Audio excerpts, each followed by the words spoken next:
So we have Sally from Johannesburg, South Africa. That's far away. Looking forward to new challenges. Thank you, Sally. Pranay in Hamburg. And what you are looking forward most to is a happy and fulfilling year with all the changes in me and my family's life. Okay, good luck with that, Pranay. Ron, great to be with us. Hi, and from the US, East Coast, just outside of New York City. And maybe you can tell us later or now if you want. What are you most looking forward to this year, Ron? I am very excited that 2023, I think, is going to bring a great deal of new ideas and ways to help the world become more purposeful and thoughtful about how they live their lives.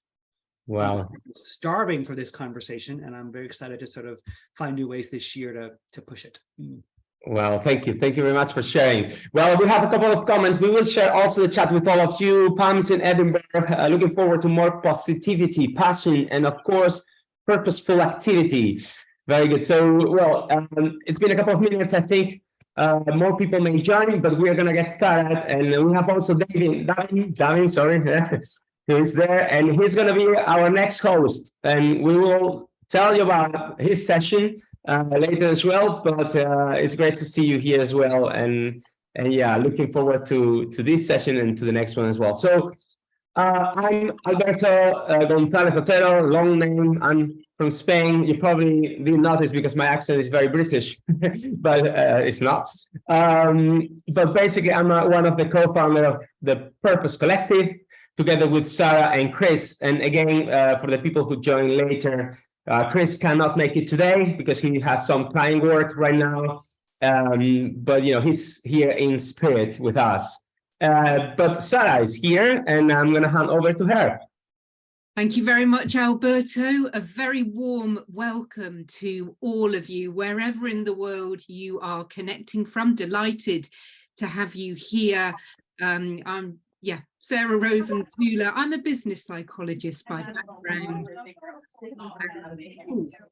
If I could ask you to meet. Hi, good morning. Hi there. Thank you. Thank you very much. Morning, afternoon, evening. And as Alberto said, Chris, the third co-founder, can't make this session, but he is with us in spirit. So, Ron Carucci, I'm delighted that you're with us. Thank you so much for coming to this session in what I know is a very, very busy schedule for you. So you probably don't need much of an introduction to the folk here. I'm just going to say a few words about you, ask you a couple of questions, and then Ron, it's all yours for the next hour or so. So Ron has nearly 4 decades experience across 25 or more different countries as a writer, as a speaker, as a researcher. He's authored 9 books, and I think Ron might focus in particular on one of his books in this session. I'm just going to highlight his book, To Be Honest, Lead with the Power of Truth, Justice and Purpose. And that's was nominated by Bloomberg Business Week as one of the best books in 2021, and one of you participants sent me an email this week saying it's a jolly good book based on research, longitudinal research, which, as we know, is the kind of gold standard. So Ron, there you are, East Coast of America. Thank you very much for coming. Sarah, Berto, thank you so much for having me. All of you, thanks so much for taking time out of your busy days to come have what I hope will be a provocative and important conversation. Yeah. Did you have a few questions you wanted to start with, Sarah? Yeah, a couple of questions, if I may, Ron. So it's a question we like to ask our guest speakers. Thinking back to when you were a kid and you were asked that inevitable question, what do you want to be when you grow up? What was your response when you were a little one? You know, it probably changed every year. Most people wanted to be a baseball player or an astronaut or a fireman, whatever. I actually, even at a young age, maybe some of you don't know the name Alvin Toffler, but he was a futurist. And I actually wanted to be Alvin Toffler. So that's strange. But I think early on, what I learned about myself was I loved organizing human endeavor. I would organize the stickball game in the neighborhood. I would organize the school events. I loved watching what human beings could come to do together that they couldn't do alone. I had no language for that. I just thought it was really cool. Okay. So that I later wound up as an organizational psychologist, surprised nobody. But that's what my love was watching people cooperate together and do things that were fun. Right. So a real feel for human endeavor and organizing that, and a real sense for the future as well. And one other question from me is, who's been a purpose superhero of yours, whether that's somebody famous, a family member, but maybe one or two people who've inspired you along the way? So that's an easy question for me, and I actually write about him in To Be Honest, and the book's proceeds are going to his organization. It's Brian Stevenson. He is many of you may know his work in justice. He is the founder of Equal Justice Initiative. My wife and I actually just came back from Montgomery, Alabama, and spent the weekend there at his organization for Martin Luther King Day here in the United States. Brian, to me, is the living embodiment of what it means to connect your purpose to a bigger purpose. In fact, that's the story, that's the chapter he's in. So, he's a Harvard-trained lawyer and who began his work on working with in the poverty areas of the South, and realized how many people were wrongfully convicted, put on death row, especially people of color. And so he's given the last 40 years or more of his life to, he has won major cases against the US Supreme Court. He's gotten major laws overturned. He has gotten scores of people released from prison who were wrongfully accused or off of death row. And he is an incredible force in the world. But the way he has lived his life personally and his values, and the way he has sacrificed for this, for our greater good, if I could live a fraction of my life the way he has, I would be satisfied. Thank you for sharing about Brian, Ron. I don't know if you saw, but there were various nods going across the screen. When I can imagine he's everybody's hero. I don't know how he could not be. Well, thank you very much. And Ron, your words just a couple of minutes ago, that the world is starving for this conversation about purpose, is like something that's echoing in my mind. So on that, I'm going to hand across to you, Ron, and the floor is yours. Thank you very much. And I wonder, Sarah, could you enable the screen share so I could share some content? Yes, we can do that. Thank you. Still telling me no. Now it's telling me yes. So I've got some material here that and we don't need to go through all of it, but I just wanted to sort of provoke the conversation to tell you a little bit about me and my experience of some of this work, and then share some of the research from the book. And then I've got some really hard, difficult questions to ask you in your breakouts. So this became the connection between strength, trustworthiness, and purpose became very real for me personally at the ripe old age of 29. I was in one of my earliest corporate jobs in an organization development capacity, and we were redoing the purpose and values of the company. It was in the energy field, and at a time when energy was in the United States was deregulating. There were lots of pressures from environmentalists at the time. And we were on this roadshow. The CEO was the sponsor of this work. It was very important to him. We were on a roadshow visiting all the plants, rolling out a guide that was called Taking It Personally, how we expected everybody to integrate the purpose and the values into their life. And my job was to present the guide and how to use it. And at every single plant without fail, now this is the last one of all the plants visits. It's like 300 or 400 people in the room. Inevitably during the presentation, somebody would stand up and say something like, do you really think this is going to change anybody's behavior? Nobody in the plants thinks like this, and nobody thinks we can do this. Why are we doing this? And every time at 29 years old, my palms would sweat. And I would look down at the first row where the CEO and his team were sitting, desperately wanting somebody to jump up and steal the mic and be a leader and, defend me and defend the work and reassure people. That never happened. So I always steeled myself. And by this point in the tour, I had enough practice with this question. And I said, look, nobody thinks this culture change is going to be easy. But if we want to be proud of our company again, if we want to compete differently as an energy provider, if we want to feel like there's meaning in our work, we have to do it. And it will be worth the effort. And it will be, yes, it will be hard, but it'll be worth it. And my throat will be dry, and I'd be nervous. I look down at the row and I see the CEO smiling and knew I'd made him proud and I carried the flag well. But on this particular occasion, after having done this now 9 or 10 times, I knew something was wrong. It was a credible answer. People listened to it, but I knew that I had just lied to 400 people, including myself. I knew the CEO was very committed to this work, but I knew his team was not. They would give lip service to it. They would mock it behind his back. I knew the organization was not ready for the kind of change this list of purpose and values was calling for. That the guide was a beautiful book, but until we changed the way we competed, where we actually made our energy, our commitment to how we used fossil, hydro, and nuclear fuels, none of that was on the block for changing. But I told myself, but you're living the cause and you're helping people think differently, or you're really important to the CEO now. He's really proud of you, or this is what it means to help make good change in a company. It's always hard. And the biggest lie I told was to myself. And I was more focused on my own sense of self-importance than I was the truth about what we were really doing. I had never said to the CEO, look, if we really want to be serious about this, this is what it's going to take. The book is nice and the values and the purpose are nice, but I didn't do that. And it was an early painful test for me that if we don't understand what brings us to our dishonesty, and don't trust ourselves with the truth, why would anybody else trust us with the truth? And that kind of self-deceit took me away from my purpose of wanting to be a great change agent and wanting to be a provocateur of change. And I knew what it meant was that I had to leave that company, because if I'd done it once, I knew I'd do it again. And so I did. I had no idea that I was going to be a statistic in my own research 25 years later.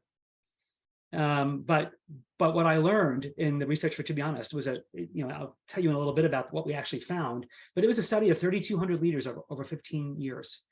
What we learned is that honesty is a muscle. It's not a character trait. It's not a moral compass. It's not a set of principles we have or don't. It's actually something you have to work at. And it's a combination of truth, justice, and purpose. You have to say the right thing, do the right thing, and say and do the right thing for the right reason. That's what gets you labeled as honest. You might do one of those things very well and be seen as reliable or honest or kind. But if you want to be labeled honest, you have to do all three. And these days, I think you would all agree, we're in a bit of a trust recession. That trust is harder and harder to come by. Distrust is where you start, especially if you're a leader or a company. And if you look at the data on purpose and trust, it's heartbreaking.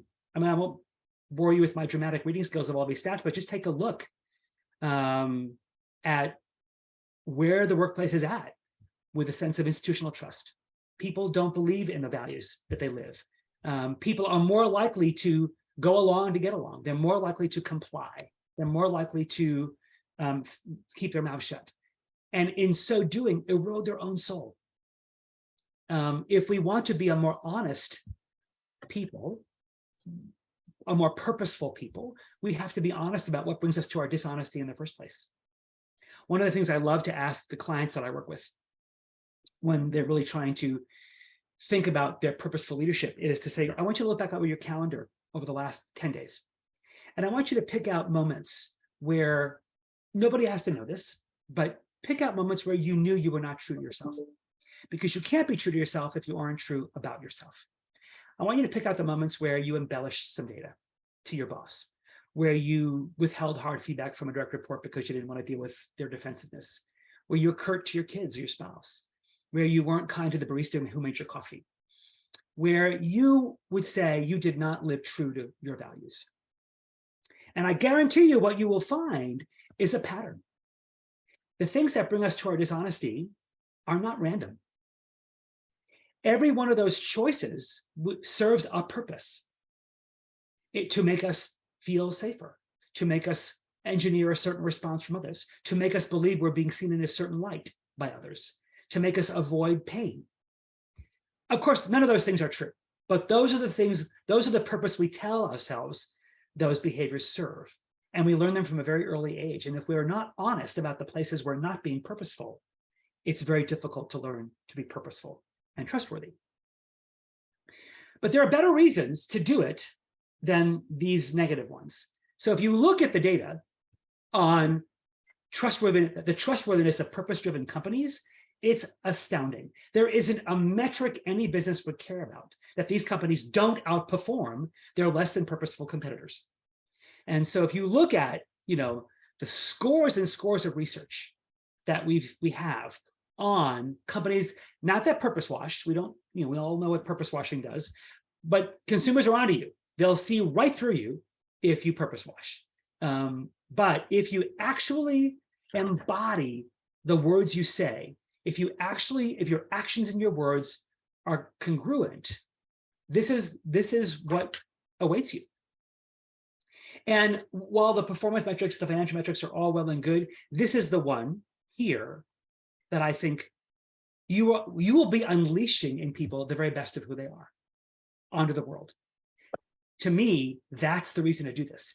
All the rest of these financial metrics and these performance metrics and these competitive metrics are great outcomes. Purposeful companies don't pursue them for that reason. That's by definition not being purposeful. But they do enjoy humbly the fruits of their labor. So just to set the stage here for, the reason why purpose is such an important conversation and why trustworthiness is such a critical correlation to purpose. That if you want to be purposeful and earn the trust of others and keep the trust of others, it's a much higher bar than we think it is. Declaring a purpose is easy.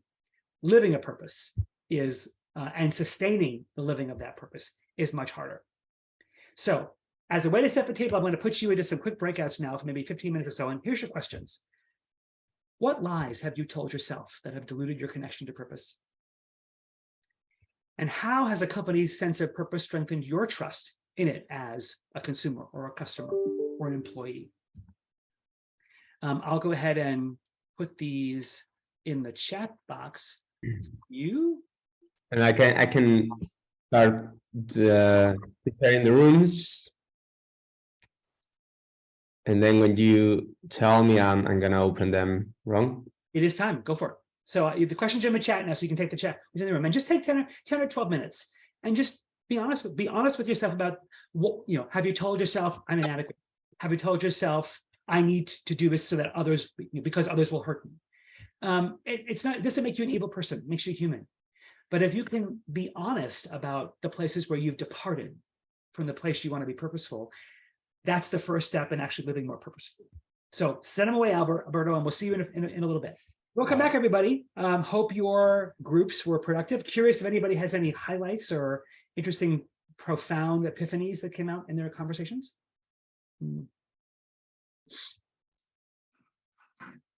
So it wasn't a profound epiphany, but it was certainly a highlight because it was just a really beautiful conversation with two strangers. We were really honest and we met each other in quite a surprisingly real way for Zoom. Yeah, so it's kind of a highlight on a dark evening in Hamburg. That's excellent. It's amazing what we can do. It's amazing how much more vulnerable we're willing to be with strangers. I think there's an interesting reverse safety about it. Anybody else?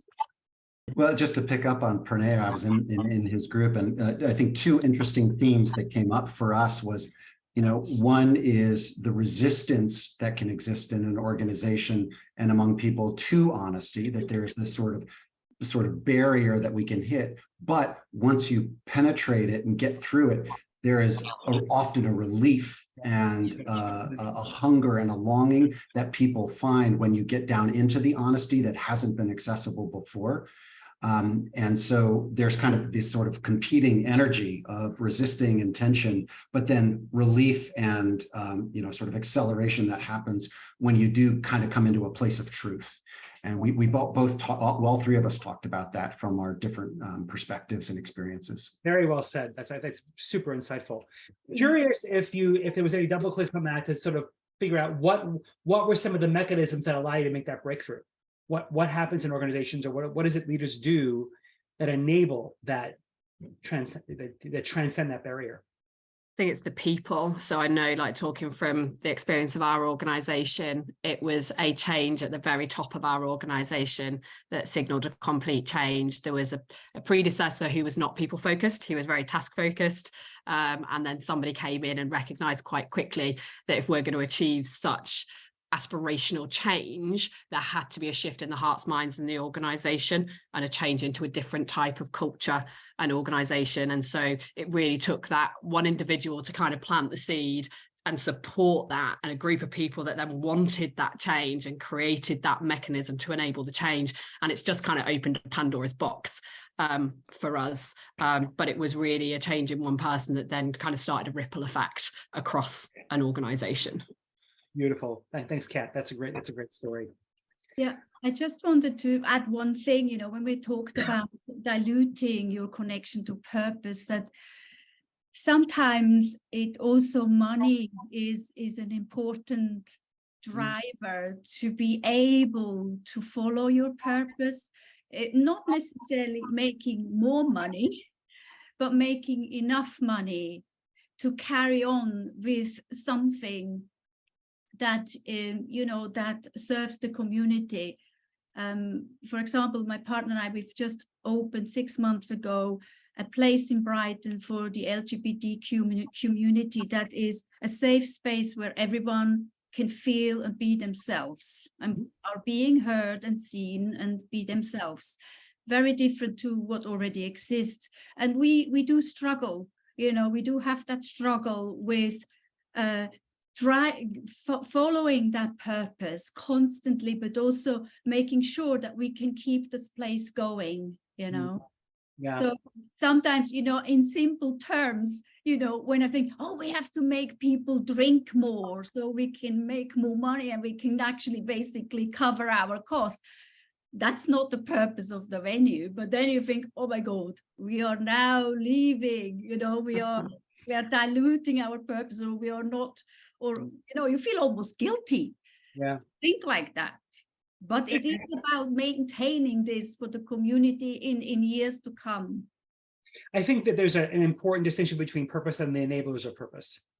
Yeah. And the enablers of purpose are real, and one of them is financing a purpose. And I do think that as long as leaders can stay clear on the purpose as an end, and that the means to that end, as long as the means and the ends match, right? If there's something about the enabler that's conflicting with the purpose, that's when I think self-honesty becomes important, because we can justify a lot of things, right? But getting people to sort of enjoy themselves more in the space, to get people in the space, that sounds like a very legitimate enabler. Yeah. If you said, let's get them drunk so that they really stay longer, I'd have an issue, but that's not what you said. No. So I do think that keeping the enablers clear as a means and the purpose as an ends, as long as you're doing that with open conversation and in scrutinizing, are we doing that? Are there places where, then it's you have to do it. It's fair game. Yeah. Okay, I want to move on and share with you. My screen is frozen. Why is that? Oh, here we go. So what we found in the research, we found 4 conditions in which that would predict whether people would tell the truth, behave fairly, and serve a greater good, the definition of honesty, and when they would lie, cheat, and serve their own interests first. And here's what those 4 things are, and then I'll explain them in detail. One was a clear, consistent identity. Be who you say you are. Transparent decision-making. Trustworthy choices with honest conversations. Fairness and justice and accountability, meaning dignity is put first before metrics. And lastly, the surprising one, cross-functional collaboration. Everybody connecting across the organization to a bigger story. Let me give you a sense for what each means. So all our companies have vision, mission, values, purpose statements. They have claims about who they are. Turns out, when those claims are matched by actions, you are 3 times more likely to have people be honest, tell the truth, and behave fairly. But when those actions and words don't match, in other words, they're cosmetic words on the wall, but a very different set of behaviors in the room, you have now institutionalized duplicity. You've told people by your statements of identity, around here, we say one thing, but we do another. So you've told people that's okay. Now you're 3 times more likely to have people be dishonest, because you've now set the example by how your organization operates.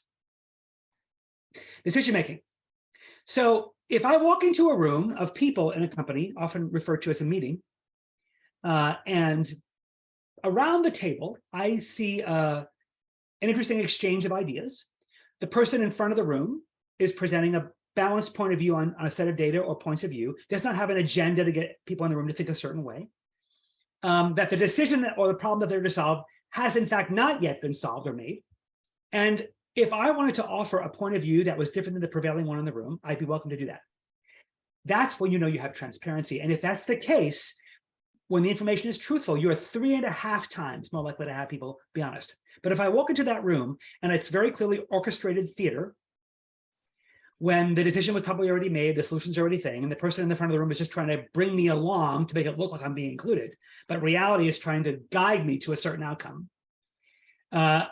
very clearly has left out or spun certain parts of what they're presenting. And the last thing I think you want to hear from me is a point of view different than the prevailing one in the room.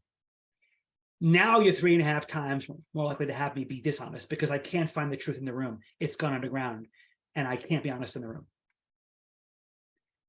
Accountability. So when the way my work is talked about, whether it's, you rarely see somebody walk into work and say, I'm so excited. Today's my performance review.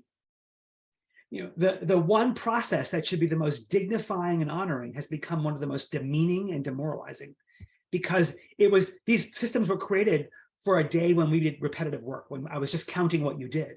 But today, the workplace remits are my analysis, my creativity, my ideas, my point of view, my risky feedback.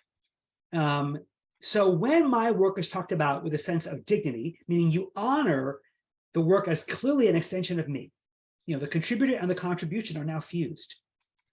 And it's fair, meaning I am confident that I have as much chance of being successful around here as anybody else, no matter what I look like, no matter who I show up as, or no matter what my role is. That's justice and dignity. If that's the case, you are 4 times more likely to have me be honest. But if I think the system is rigged, if I think there are privileged jobs around here that I'm not one of, and those privileges are disadvantaging me. So if you're in a tech company, the engineers are privileged. If you're in a marketing company, the brand managers are privileged. If you're in a growth company, the salespeople are probably privileged. And it's fine to be honest about the fact that not all work is created equal. There are some work in companies that is more competitive based than others. But if that difference in the work becomes a difference in status, and I feel left out, now I feel I have to embellish my accomplishments, hide my mistakes, and earn and manipulate my way to get what I need. Now you're 4 times more likely to have me be dishonest. And the last one, which again was our surprise one, cross-functional relationships. So the seams of your organization where real competitive value is created, right? So no company has a single function where competitive distinctions are made. So if you compete on innovation, that's the cross-section of R&D, marketing analytics, and manufacturing, probably. So when those capabilities work seamlessly, when at those seams, there's a way to resolve the natural tensions that are there, and people feel connected to a larger story in those relationships, you're 6 times more likely to have people be honest. But if there's rivalry at those seams, if it's sales and marketing, supply chain and operations, all the places where you find the border wars, when those tensions are not resolved, and we have a whole bunch of we's and they's, and at that point, you've now fragmented the organization, often referred to as things like silos or, divisional loyalties. You've also fragmented the truth. And now we have dueling truths. So my goal is no longer to find a single source of shared truth. My goal is to prove that my truth is right and your truth is wrong. Now you're 6 times more likely to have people be dishonest. The interesting thing about these statistical models, so we used a lot of really cool AI technology to do a lot of this analysis, is that they're cumulative. So if you are good at all 4 of these things, you are 16 times more likely as a company to have people be honest, purposeful, truthful, and just. But if you suck at all 4 of these things, you are 16 times more likely to find yourself in a headline of a newspaper story you never wanted to be in.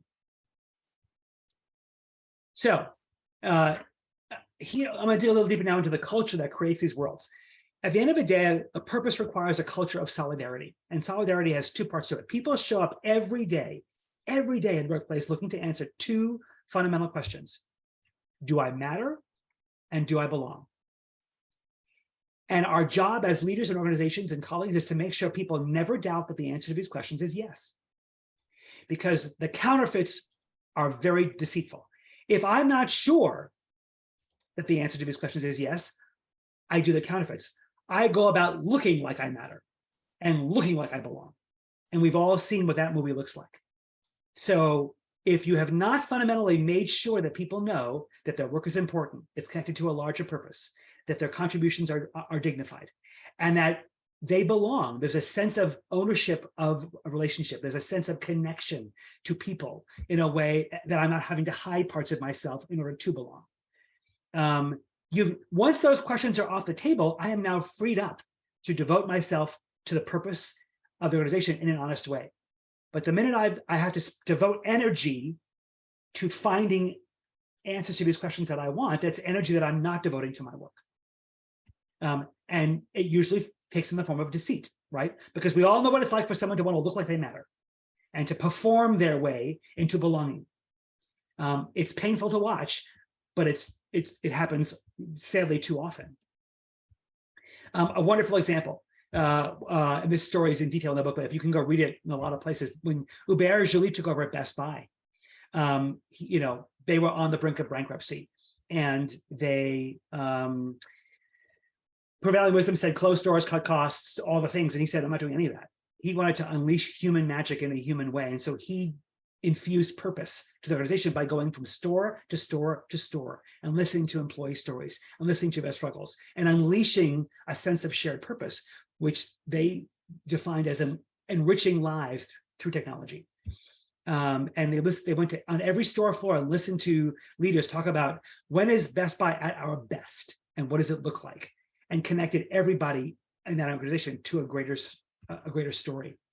What does our purpose mean to you? What does your purpose mean to us? And they were phenomenally transformative conversations that turned the company around. Competitively, culturally, in his 8 years as CEO, the stock price went from $11 to just around $100 a share. It's a beautiful story. You can listen to him. So in all the interviews I did, we videoed them. So we made a TV series called Moments of Truth. And you can find those at tobehonest.net. And there are 15 episodes, and you can binge watch them like a Netflix series over a weekend and see all the behind the scenes stories of some of the amazing heroes in the book. Because to be honest, this was intended to be a book of heroes. I didn't want to write about the villains anymore. We don't need to hear about Volkswagen and Theranos and Wells Fargo anymore.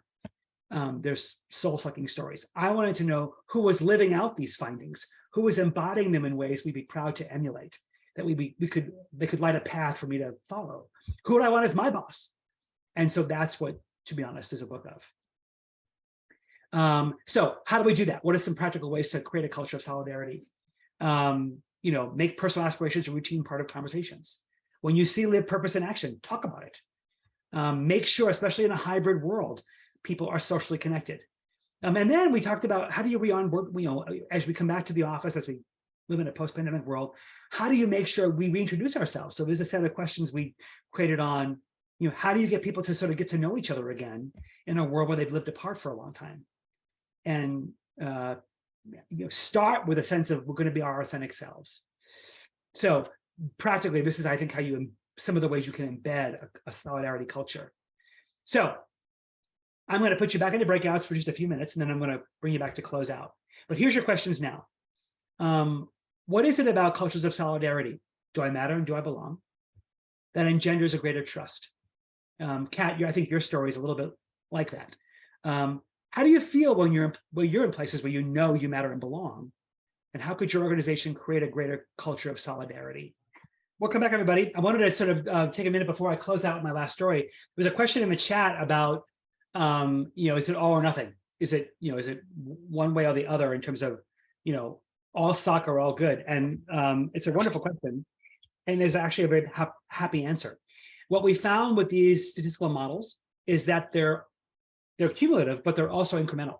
So for example, we played with the notion of, okay, if somebody improved their clear identity, their actions and words alignment, for example, if they improve that by even 20% or 25%, you got somewhere between a 12 to 15% improvement in honesty, right? So you can actually move these needles incrementally and very contextualized, right? So everybody's context is different.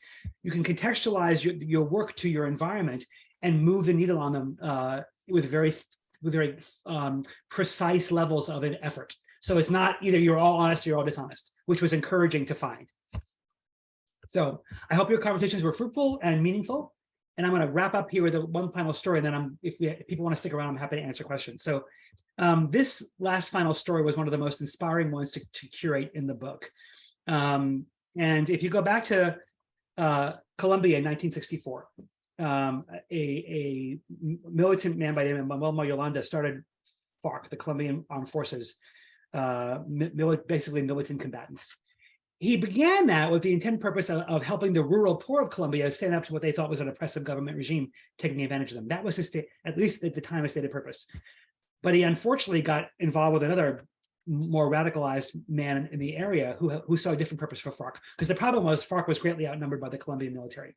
There were, a couple hundred of them and tens of thousands of the military. So they were being pushed back into the forests and jungles of Colombia to live there, where their purpose was nefariously hijacked. And suddenly the way they made their money was through ransom kidnappings and drug trafficking and running the cartels and illegal gold mining and horrible things. For 40 years, that conflict endured. They estimate that somewhere in the neighborhood of 240,000 people were killed during that bloody combat period between the FARC and the Colombian government, many of those being children. They consider it the second largest internally displaced migration of people in history. In 2016, the Colombian government signed a peace treaty with FARC, a ceasefire finally, to end the bloodbath.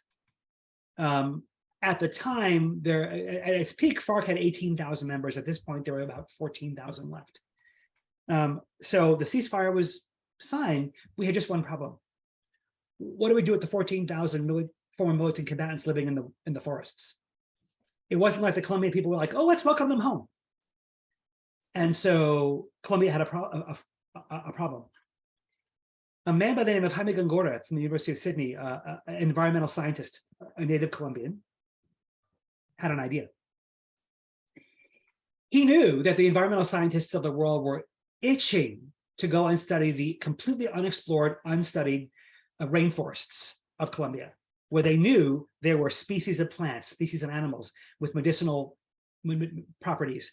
Ecotourism could be a huge boom for Colombia, and was eager to bring that to Colombia. And who better to be the ecotourist guides, the citizen environmental scientists, than the people who lived in those jungles and forests for 40 years. And so he began a program called Peace with Nature, a training program where he took 100 former ex-militant combatants at a time and trained them. They already knew, how to walk through the forest quietly. They knew where the species of yet undiscovered species of birds and animals were. They knew what was medicinal plants were. They knew what was poisonous. And hundreds at a time, alongside former police and military that they had fought against. And one of Jaime's quotes in an interview was, I never thought environmentalism could be a redemptive force of reconciliation. Talk about the power of purpose. Here you have 14,000 people need to redeem a purpose besides defending themselves and killing people. A nation that needed a different way of purpose for engaging itself in those people. And a brilliant idea to build that bridge. Since the program was started, they have discovered hundreds of new species of plants and animals. Ecotourism is a thriving business at that part of Colombia, and people have been forgiven. It just takes one person to see a different side of a story. Every one of our organizations has people hiding in the woods whose stories are waiting to be redeemed, who've been outcasted, who've been declared persona non grata, who've been told they failed, whose stories are waiting to be redeemed. And that's the power of purpose, is the redemption it can give us when we see people's stories in a different way. So I hope this has been helpful to you. You can please keep learning with me. Come to Be Honest. I know we have an assessment called How Honest Is My Team? You can sort of take an assessment to see is your team giving you the real skinny or not. There's some free webinars on that site. So stay in touch, follow us, visit us, and thank you so much for letting me come join you.